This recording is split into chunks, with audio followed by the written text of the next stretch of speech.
So guys, ito pala ang pinakamadaling paraan na pag mag-iihaw ka ng isang tilapia ay ito ang mabilis na paraan kung paano mag-ihaw ng tilapia.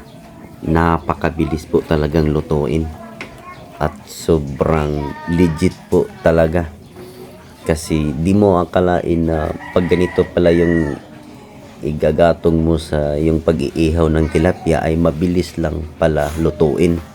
Sobrang bilis po talaga. At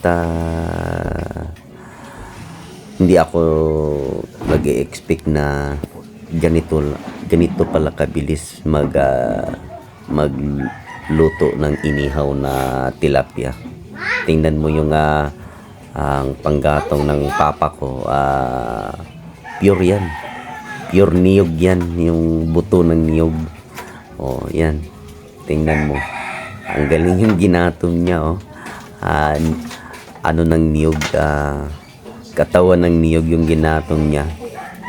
Napakabilis lang, static ba? Kumbaga yung tawag doon ay static pala. Static yung tawag doon.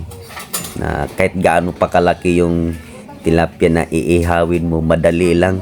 Talagang napakadali lang talaga lutuin.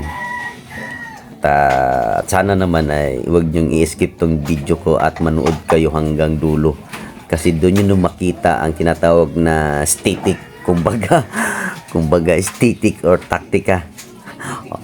Static birada, kumbaga sa Bisaya pa static. Tingnan nyo guys anong result niyan pagdating ng